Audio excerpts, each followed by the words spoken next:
Hi guys, welcome to my channel. Here in this video, we will have a look at on my project architecture. Here, see when a user or a client hits the URL, for example www.example.com, the URL is redirected to NALB, which is the ALB is an public or internet faced ALB. From there, the ALB routes the traffic towards the Tomcat application server, which in then Tomcat application server routes the traffic towards the backend servers that may be DB, memcache, rabbitmq. So here, this is the top view how the traffic flows from DNS to LB to Tomcat, and from then Tomcat to the different backend servers. Depends upon the request from the client whenever he hits some buttons or links.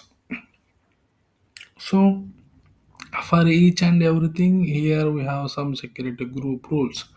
For suppose for ELB, the security group is basically, in nature, application load balancers are listening the traffic from 80 and 443. Here, in our case, we are not using any certificate, so that means we are allowing the traffic only through 80. That means HTTP requests only. And then the application load balancer security group allowing the traffic from IPv4 addresses and IPv6 addresses. Here I will show the security group rules. You can just see the security group rules of the application load balancer. In a moment, see the IPv4 and IPv6 allowed from everywhere. This is one thing. And also, if you go back to the architecture diagram, the security group rules of Tomcat servers.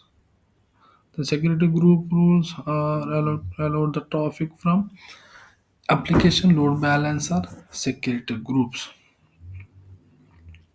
Here, if you can see the application server security group rules, the main agenda of this is to accept the traffic from the load balancer. The load balancer, how can it allow means by allowing the security group of the application load balancers. Here you can see we allowed all traffic from this ALB.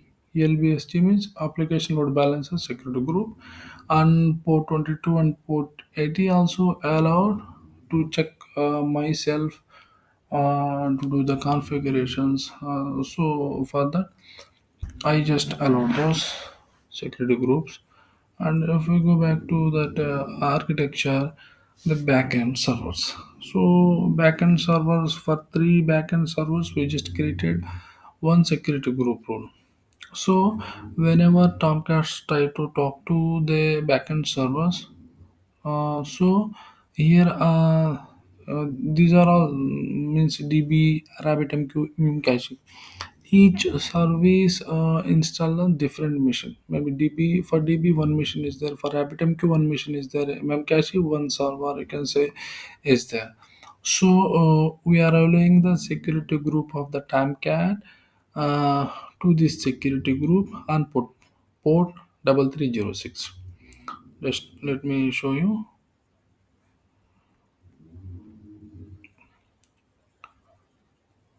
Here you can see this the port 3306 MySQL.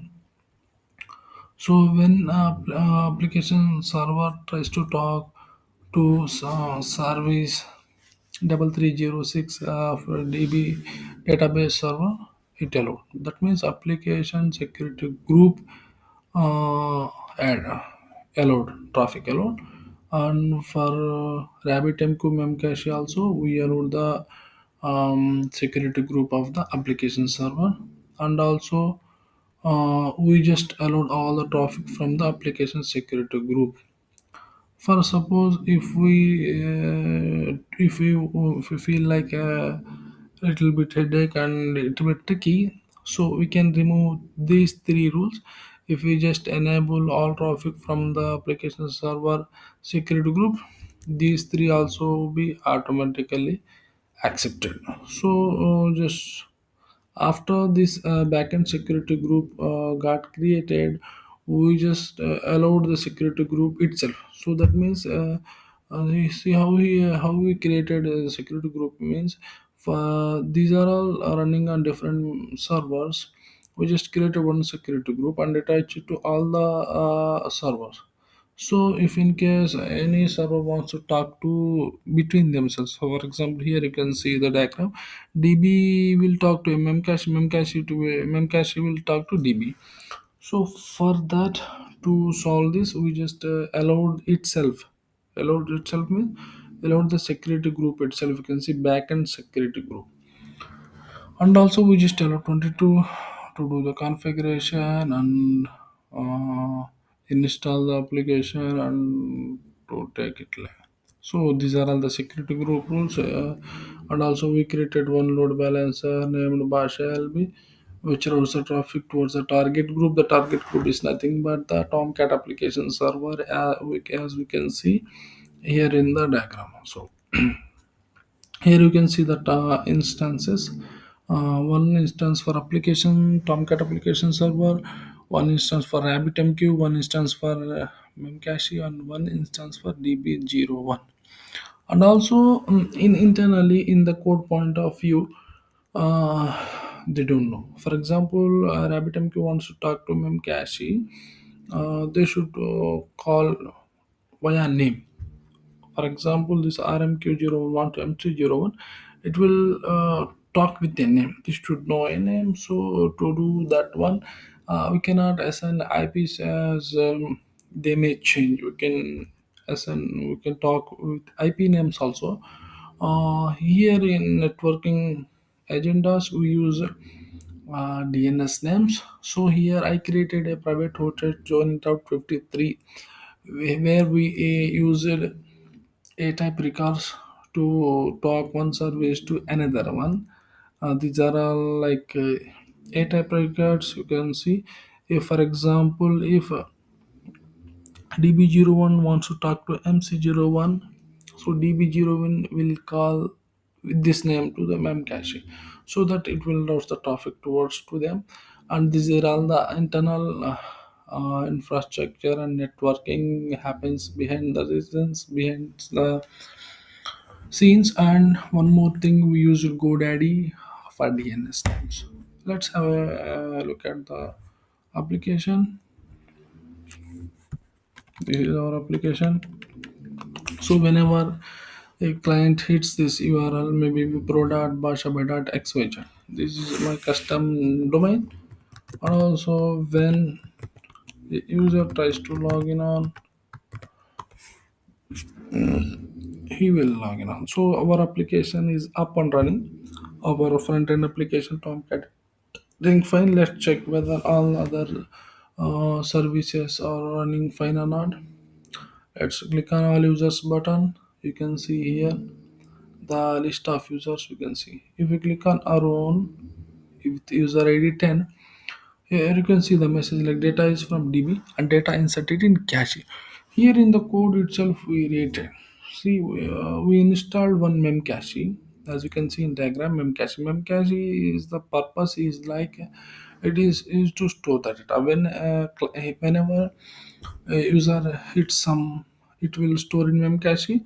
And when a user, for example, if I go back and if I click on again our own user ID, uh, the data is showing like data is from cache. That means the first time when I click on that user ID, it will fetch the data from database server. When I click on same button again, the data is from that I fetched from memcache server.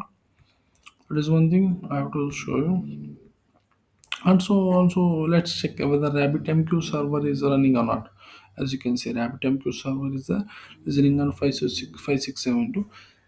If I click on RabbitMQ server, here you can see that 5 channels, 5 exchange, and 2 queues. That means RabbitMQ is also running fine. So this is all the overall application that we have created using Tomcat, rabbitmq, memcache, and mysql database. Here we have a lot of plenty of options. You can sign up, sign out. Lot of things are there. So this is basically a practice purpose. Just want to show the demo of the total application. So this is all about it. If you like the project or my video, try to hit and like and comment down if I can update anything, and please feel free to share with your networks and all. Thank you very much. Have a good day. Take care. Bye bye.